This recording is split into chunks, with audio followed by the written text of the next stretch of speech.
This week we're going to be in part two of Before the Resurrection. Remember, Jesus, the night before he went to the cross, he was at the Passover dinner with his disciples, and he taught them some last things, and he gave them a message. He said, listen, I'm leaving soon. And because I'm leaving soon, I need to pray for you. So he gives this prayer, and this prayer is broken down into three parts.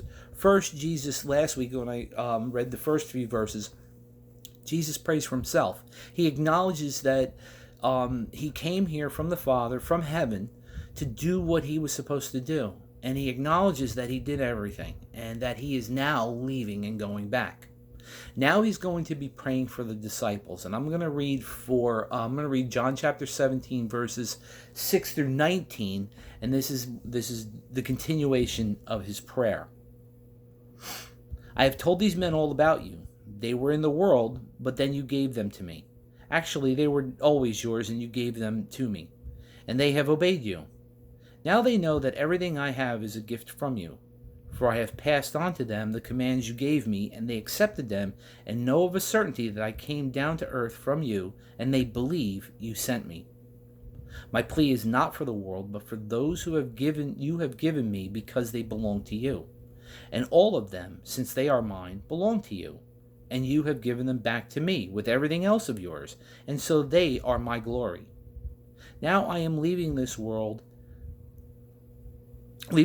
and leaving them behind and coming to you. Holy Father, keep them in your own care, all those you have given me, so that they will be united just as we are, with none missing. During my time here, I have kept them safe within your family, all of these you gave me. I guarded them so that not one perished, except the son of hell, as the scriptures foretold.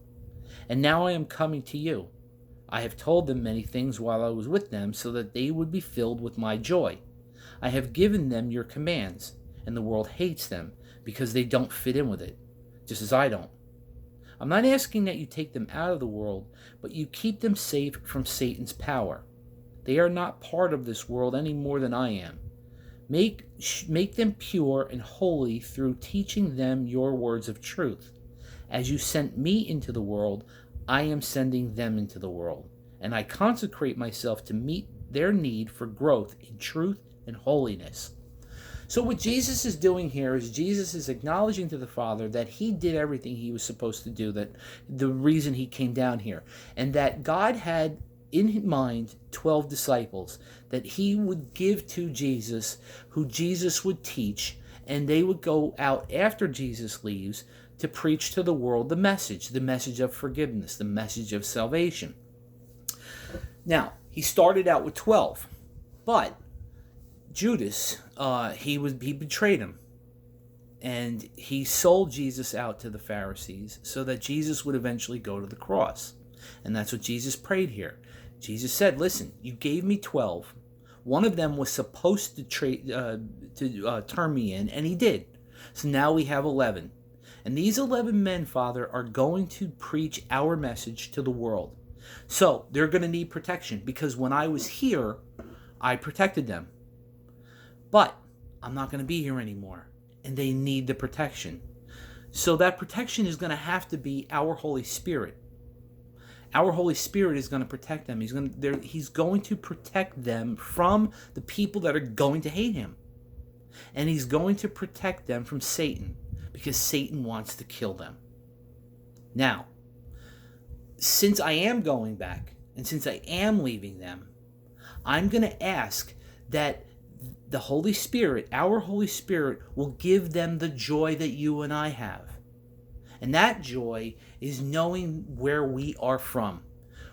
We're not from this world. These men are now not from this world. And I want to stop there for a minute.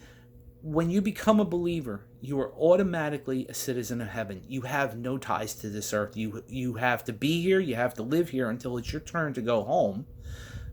But you're not of this world.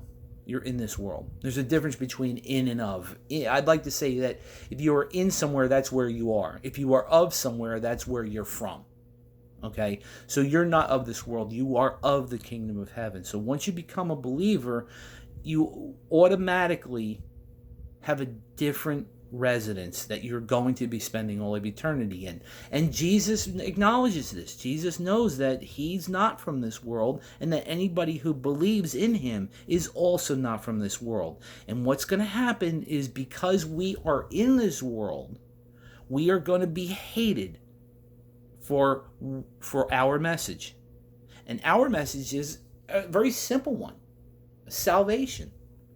It's a glorious message. It's a great message. You have the chance to live in eternity with the God who created the universe. And yes, you're going to be hated for that. It makes zero sense whatsoever. But that's the way this world is. And Jesus is acknowledging all this. Jesus knows this. He's the creator of the universe. He knows what's going to be happening. He knows he has to leave, and he knows these guys are going to need protection. And they're going to need the protection because they have to get this message out. And they have to get it out to us. So, next week, I'm going to show you that this God of the universe, who prayed for the disciples to be protected, is also praying for us to be protected. And he's hoping that we have the same joy that he has. Next week, I'm going to get a little bit more into that joy. I'm going to try to do my best to show you what that joy is. I realize what the joy is. I'm looking at the world differently now. And whatever, it doesn't bother me. I know where I'm going. I know where I am from. So anyway, have a great week, and talk to you soon.